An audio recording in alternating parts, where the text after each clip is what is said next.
So I have been realizing that there is words that I did not hear very often until I had this spiritual awakening, and it it made me realize that there are words that they don't want us to hear.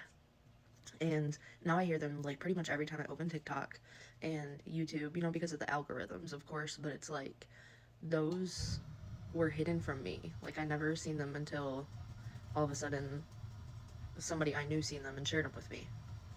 But intuition, that is a word that I knew it existed, but it was never really used in my everyday life. And now it is like the most important thing to me.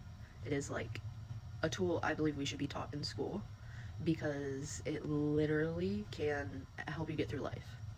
And when struggling to connect with your intuition, like think about that. It's your intuition and you're struggling to connect with it because you have been programmed your whole life to bury your intuition. Anyways, that's for another video. But yeah, intuition is one of the words. Another word is awakening.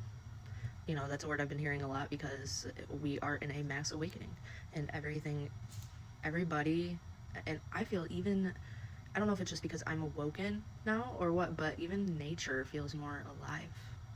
And I don't know if it's because nature is going through an awakening just like us, or if it's just because I'm awoke and I feel the connection now. But either way, intuition, awakening. Another word, elevate or send. Those are words they pretty much mean the same thing. But those are words I've been hearing since this awakening that were not really things that I heard maybe every now and then on a commercial for something. But like we're taught from a young age that we set our potential, but they don't like stick with that. They're like, you can choose what you want to be, set your mind to it and you can achieve it. But then they do all these other things like, oh, you're failing math now, and because you're failing math, you're failing everything. You don't get to move on, you don't get to elevate because you can't do this one thing. But being in constant elevation or ascension is important. We are not meant to just reach a certain level and stay there. We're meant to constantly learn and grow from our experiences, our situations, our mistakes. Just be in constant evaluation. Evaluation is another word that like I only heard when it came to somebody else giving it to me. And now it's like, okay, I need to evaluate myself. I need to evaluate my thoughts. I need to evaluate my actions. I need to evaluate my speed. Like everything about me, I am evaluating right now because I want to know what's really me and what was programmed by somebody else.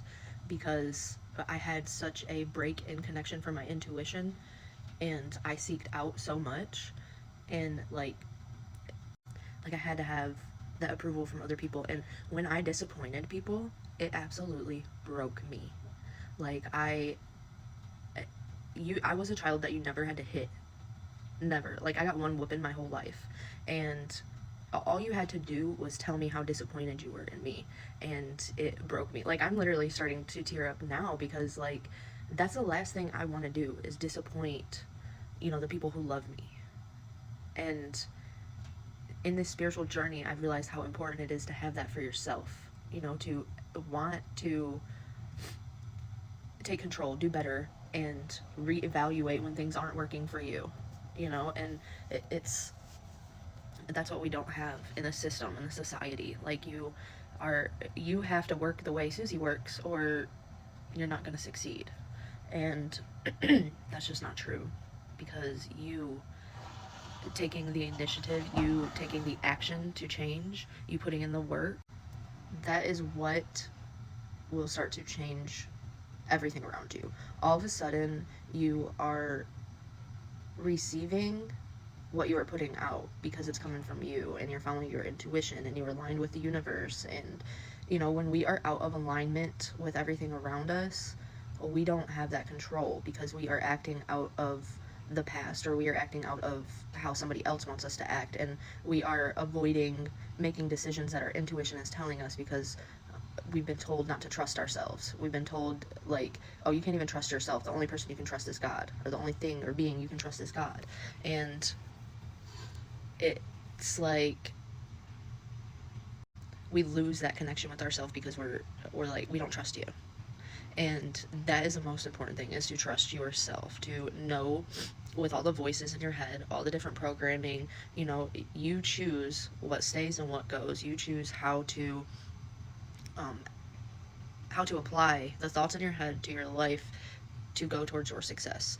Because if something's not working for you, why would you keep doing it? You know, it's like solving a math problem. If you're sitting there counting with your fingers and you've tried 20 times to count with your fingers and it's not working for you, but you're told by everyone else this is how you do it, so just keep trying and you'll get it. Well, eventually your intuition will tell you this ain't working for us, buddy. It's not. We need to do this a different way. And like homeschooling my son, I've noticed he does good with math in his head. So when I'm teaching him, I'm not teaching him how to do the math on paper. I'm teaching him how to break it down in his head, because that's the same way I operate when I do math. And he now answers math problems like that. And not everybody can do that. Some people have to lay it out on paper and visualize it and be able to see it, or they have to count with fingers, or they have to count with objects. You know, it's everybody is wired differently. Like, we are all unique. We are not meant to learn the same. We are not meant to walk the same, talk the same. If that was the case, we would all look alike. God wouldn't have wasted his time creating all these beautifully unique beings. He would have just said, okay, here's Adam, and duplicated, because Adam's all he needs. No, he needs every single one of us. The universe created itself, like created everything out of pure energy.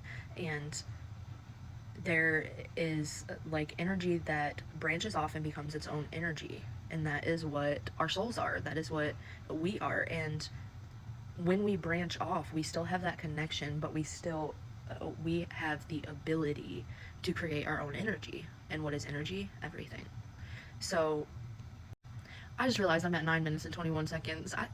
I don't know what it is, y'all, but I get on here thinking I'm gonna make a cute little video and it's gonna be short, and then I just keep talking. So if you want to hear part 2, go and find part 2. This will be part 1.